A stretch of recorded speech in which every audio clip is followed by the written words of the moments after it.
Assalamualaikum warahmatullahi wabarakatuh. Jumpa lagi sobat dengan saya Slamet Ginting di channel S Ginting Official. Kali ini kita akan membahas masuknya Kaisang Pangarep bin Joko Widodo menjadi Ketua Umum Partai Solidaritas Indonesia. Bagi saya tidak terlalu kaget ya begitu Kaisang ditetapkan sebagai Ketua Umum walaupun baru 2 hari menjadi anggota PSI. Mengapa? Karena beberapa bulan lalu juga saya memperkirakan hal itu. PSI membutuhkan Jokowi, terutama keluarga Jokowi. Mengapa? Kita bisa tahu dalam pemilu 2019 lalu PSI hanya mendapatkan 1,9% suara, dan itu artinya dipilih oleh sekitar 1,9 juta jiwa. Nah, ini yang membuat PSI yang populer tapi belum bisa masuk ke parlemen, dalam hal ini di DPR. Karena kita tahu dibutuhkan sekitar 4% untuk bisa mendapatkan kursi parliamentary threshold di DPR. Karena itu PSI masih membutuhkan sekitar 2,2% lagi atau sekitar 2,2 juta jiwa lagi untuk bisa meraih kursi parlemen. Nah, bagaimana caranya? Caranya paling mudah adalah memberikan tempat pada Kaisang bin Jokowi ini untuk langsung menduduki kursi ketua umum. Mengapa? Mereka tentu saja berharap dari Jokowi efek. Kita tahu tingkat kepercayaan publik terhadap Jokowi masih cukup tinggi, sekitar 80% lah kata sejumlah survei. Taruhlah 60% misalnya. Dia hanya membutuhkan sepertiga atau seperempat saja dari jumlah itu, maka kemudian dia otomatis, dalam hal ini PSI otomatis akan mendapat dukungan yang cukup banyak dari Jokowi efek. Tentu kita tahu kalau kita lihat apa sih prestasi Kaisang, kalau kita browsing saja akan sulit kita menemukan prestasi Kaisang, apalagi juga pemikiran-pemikiran politiknya. Jadi yang disasar adalah Jokowi efek. Jadi kita tahu PSI seringkali menyatakan dirinya partai tegak lurus dengan Presiden Jokowi. Apa kata Jokowi, hitam kata Jokowi, kira-kira hitam pula kata PSI. Putih kata Jokowi, putih juga kata partai dengan lambang tangan memegang mawar putih ini. Kita tahu konstituen dari PSI ini itu hampir sama dengan PDIP. Jadi yang disasar bukan seperti partai berbasis masa Islam seperti misalnya PKB, PAN, P3 maupun PKS dan PBB serta Partai Umat.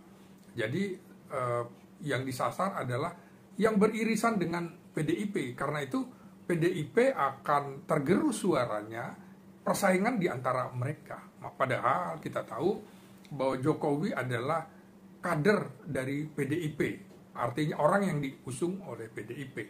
Tapi bagi saya sesungguhnya Jokowi itu bukan kader murni PDIP.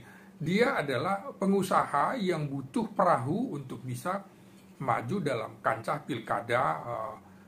Wali kota Solo waktu itu kemudian naik jadi ke Pilgub DKI Jakarta, lalu juga ke tingkat Pilpres. Jadi Jokowi ini sesungguhnya bukan kader murni. Karena itu menurut saya tidak terlalu aneh kalau kemudian keluarga intinya dalam hal ini Kaisang pindah ke PSI. Nah, bagaimana dengan keluarga Jokowi selanjutnya? Menurut saya PSI ini ke depan akan menjadi perahu atau partai bagi keluarga Jokowi, karena Jokowi ingin seperti mantan Presiden Megawati dan mantan Presiden Susilo Bambang Yudhoyono yang masih punya mainan politik setelah lengser. Jadi Jokowi merasa bahwa PDIP bukan tempat yang pas untuk dirinya, karena PDIP ini dipegang erat-erat oleh Megawati, bahkan sudah sekitar 30 tahun dari mulai Kongres PDI di Surabaya, Kongres di Jakarta 93-94 begitu. Nah, PDIP juga nampaknya akan menyerahkan kepemimpinan ketua umumnya dari Megawati kepada Tra Soekarno.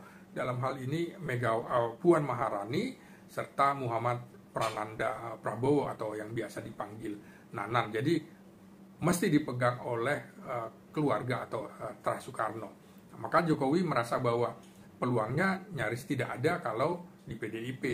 Maka pelabuhan berikutnya adalah PSI. Jadi dia tidak terlalu takut kalau harus dipecat atau diasingkan oleh PDIP. Nah, yang menarik adalah maka akan terjadi pertempuran hebat antara PDIP dengan PSI, terutama di kandang banteng, di mana itu di Jawa Tengah.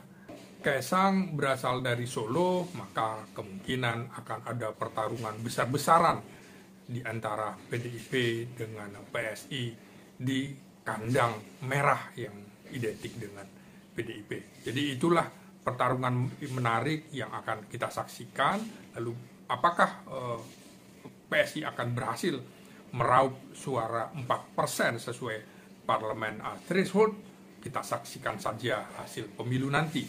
Demikian yang bisa saya sampaikan. Saya Slamet Ginting, analis politik Universitas Nasional. Assalamualaikum warahmatullahi wabarakatuh.